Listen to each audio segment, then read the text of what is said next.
Hello friend, welcome back to my channel. आज का जो वीडियो है वो मैं लाई हूँ अभाज्य गुणनखंड विधि द्वारा एचसीएफ और एलसीएम हम कैसे ज्ञात करें।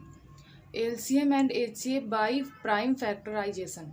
और ये जो है वो चैप्टर 1.2 का है, एनसीईआरटी बुक का चैप्टर 1.2 का आज मैं बताने जा रही हूँ आपको फर्स्ट क्वेश्चन। और उसके लिए मैं पहले कुछ चैप्टर का जो मेन पॉइंट है वो समझाना चाहती हूँ।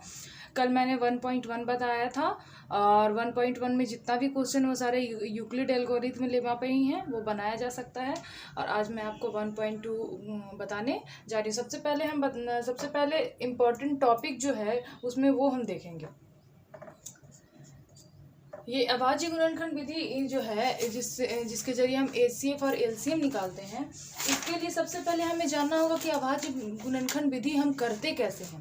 अभाज्य गुणनखंड विधि होता क्या है।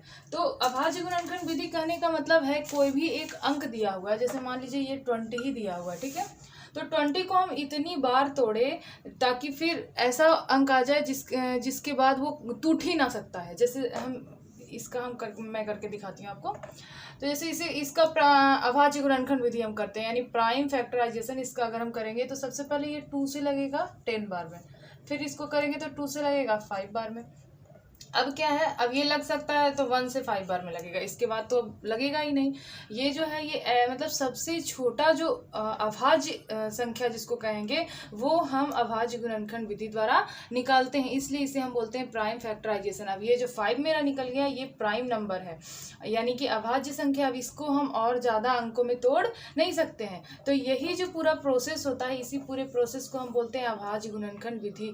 मतलब ये है अभाज्य गुणनखंड विधि। अब इसी के जरिए हम एलसीएम भी निकालते हैं और एचसीएफ भी निकालते हैं। तो और जैसे इसका और एग्जांपल ले लीजिए, मान लीजिए 40 है।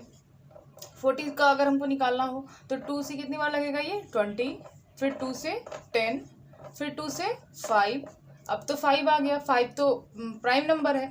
यानी कहने का मतलब क्या है कि प्राइम फैक्टराइजेशन जो होता है उसमें हम प्राइम नंबर को, बस हमें प्राइम नंबर लाना है। एक अगर प्राइम नंबर आ गया यानी कि वो तो किसी से कटने ही वाला नहीं है। प्राइम नंबर होता ही यही है जो कि सिर्फ 1 से कटे और फिर खुद से कटे। तो 5 जो है वो किसे किसे कटेगा, 1 से कटेगा और 5 से कटेगा। यानी कि हमें प्राइम फैक्टराइजेशन अभाज्य गुणनखंड विधि जो होता है उसमें हमें प्राइम नंबर, बस प्राइम नंबर लाना होता है। तो इसके जरिए हम एलसीएम और एचसीएफ कैसे निकाले, ये हमें क्लास 10th का चैप्टर 1.2 में पढ़ना है। और इस पे एग्जाम में क्वेश्चंस भी आते हैं, तो इसलिए आज का जो ये चैप्टर है बहुत इंपॉर्टेंट है, तो इसे प्लीज़ पूरा देखिएगा, स्किप नहीं कीजिएगा। तो जैसे पहला क्वेश्चन है हमारा, निम्नलिखित संख्याओं का अभाज्य गुणनखंड के गुणनफलों के रूप में व्यक्त करें। अब जैसे देखिए, अभाज्य गुणनखंड के गुणनफलों के रूप में व्यक्त करना है। तो अभी मैं आपको बताइए अभाज्य गुणनखंड विधि मतलब अभाज्य गुणनखंड कैसे करते हैं, मैं आज अभी ये बता रही हूँ। जैसे 50 है, 50 का मुझे अभाज्य गुणनखंड करना है। तो सबसे पहले देखेंगे ये किस किस अंक से कटता है। 2 से तो ये पूरा पूरा कटेगा, 2 से 25 बार में हो जाता है। फिर ये कटता है 5 से 5 बार में। अब यहाँ 5 आ गया, 5 तो खुद ही एक प्राइम नंबर है, 5 तो 5 से कटेगा और 1 से कटेगा और किसी अंक से कटता नहीं है, यानी कि इसका प्राइम फैक्टराइजेशन हो जाएगा 2 × 5 × 5। ये हो गया इसका प्राइम फैक्टराइजेशन, इसको हम बोलते हैं प्राइम फैक्टराइजेशन। ये हो गया इसका अभाज्य गुणनखंड। बस इसी को हमको, बस इस चैप्टर में हमें यही पढ़ना है। तो हम सबसे पहले पहला क्वेश्चन हम सॉल्व करते हैं। क्या है हमारा सबसे पहला क्वेश्चन,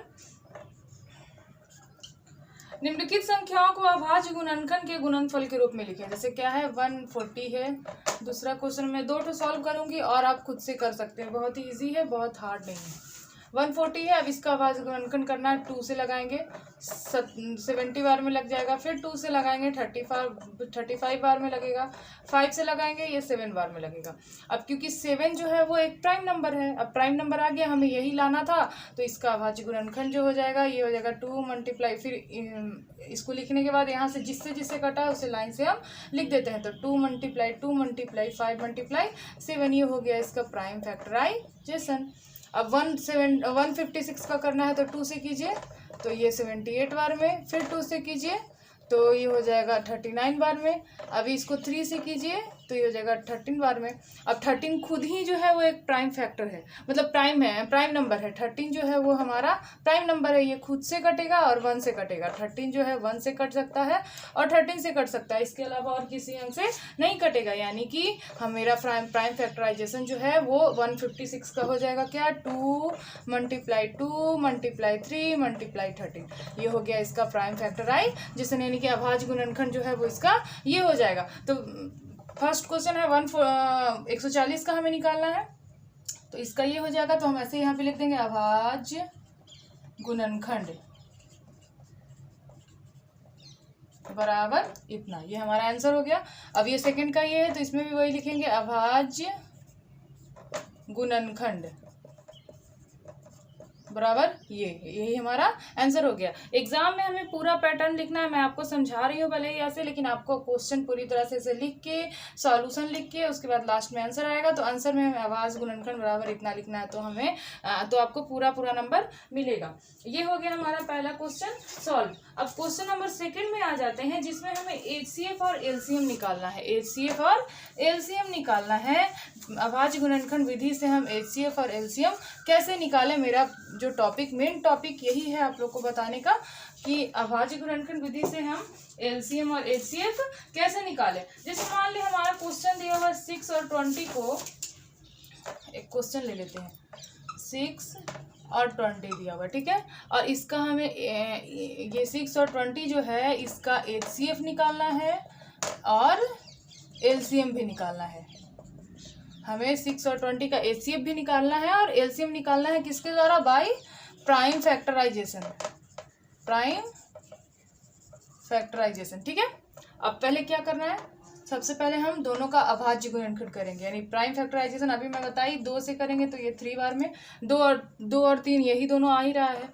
अभी 3 जो है वो 1 से कटेगा या फिर 3 से कटेगा, यानी कि इसका प्राइम फैक्टराइजेशन हो गया 2 × 3। अब इसका प्राइम फैक्टराइजेशन निकालते हैं, तो 2 से 10 और 2 से 5।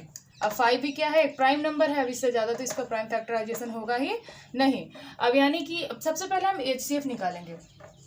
इसका प्राइम फैक्टराइजेशन हो गया 2 × 3, यहाँ पे 2 1 है, यहाँ पे भी 3 1 है। और यहाँ इसका प्राइम फैक्टराइजेशन हो गया 2 × 2 × 5, 2 × 2 × 5, ये हो गया 6 का, ये हो गया 20 का।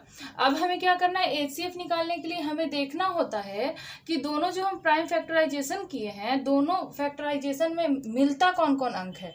तो इसमें देखिए ये 2 मिलता है, जो मिलेगा वैसे से हम घेरते जाएंगे। इसमें क्या मिल रहा है, 2 मिल रहा है, और कुछ तो नहीं मिल रहा है। 3 है तो इसमें 3 है ही नहीं, एक और 2 है तो इसमें 2 है नहीं, इसमें 5 है तो इसमें 5 नहीं है। तो जो अंक मिलेगा, बस याद ये रखना है, HCF निकालना है तो हमें प्राइम फैक्टराइजेशन करना है, और दोनों में जो अंक मिलेगा वही हो जाएगा हमारा HCF। तो दोनों में 2 मिल रहा है, यानी कि इसका HCF हो जाएगा HCF बराबर 2। क्लियर है।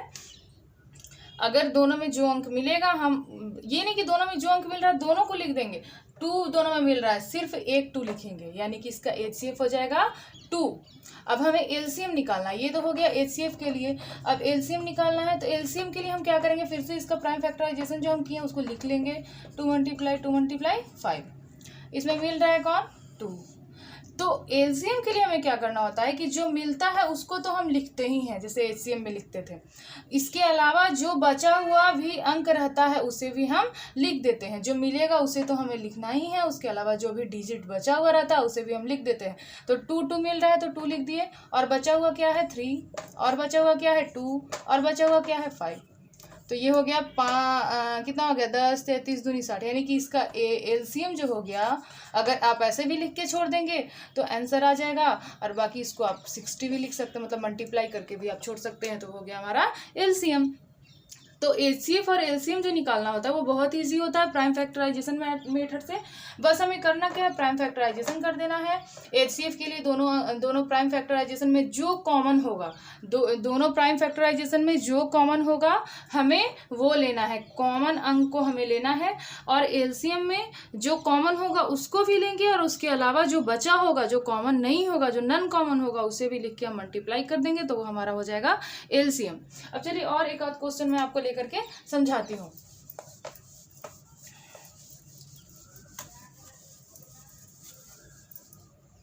जैसे देखिए हम ले लेते हैं 26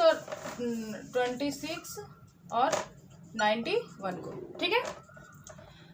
सबसे पहले क्या है, यही निकालना है HCF और LCM बाय प्राइम फैक्टराइजेशन।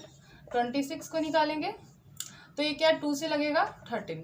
अब 13 क्या है, खुद ही प्राइम नंबर है। बस प्राइम फैक्टराइजेशन का हमारा मोटो होता है प्राइम नंबर लाना। प्राइम नंबर आ गया यानी कि वो प्राइम फैक्टराइजेशन हो गया। तो इसका प्राइम फैक्टराइजेशन कितना हो गया, 2 × 13। अब 91 का निकालेंगे। 7 के टेबल में आता है 13 बार में, ठीक है।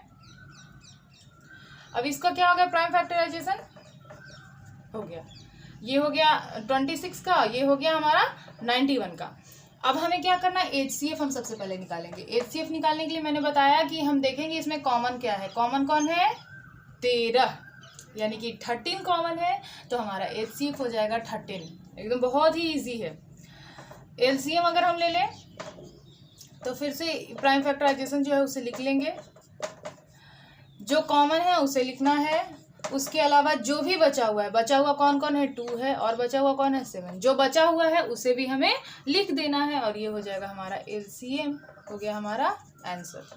आई होप कि आपको वीडियो पसंद आ रहा होगा। अब जैसे इसके लिए और हम एक आध क्वेश्चन आपको लेकर के समझा देते हैं।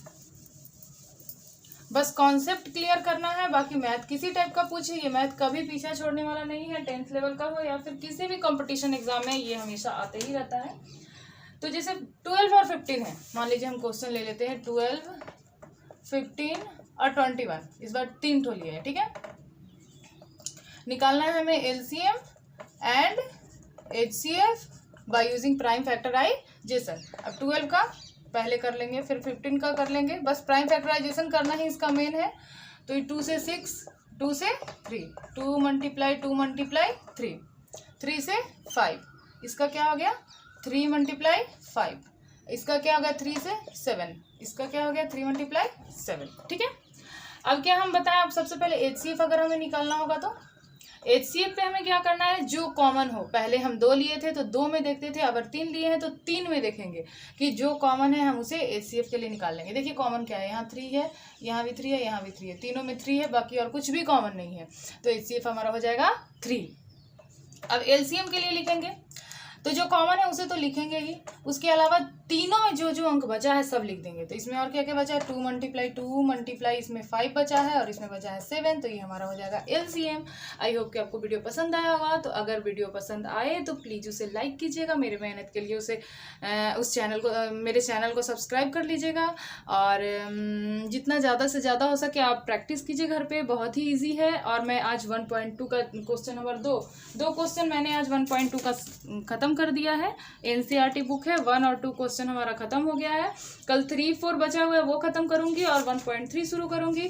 ये हमारा क्वेश्चन जो है वो सिलेबस वाइज चलेगा, चैप्टर वाइज चलेगा। जिसको जहां से प्रॉब्लम हो आप कमेंट बॉक्स में पूछ सकते हैं। प्लीज़ मेरे चैनल को लाइक कीजिएगा और सपोर्ट कीजिए। Keep supporting and keep watching.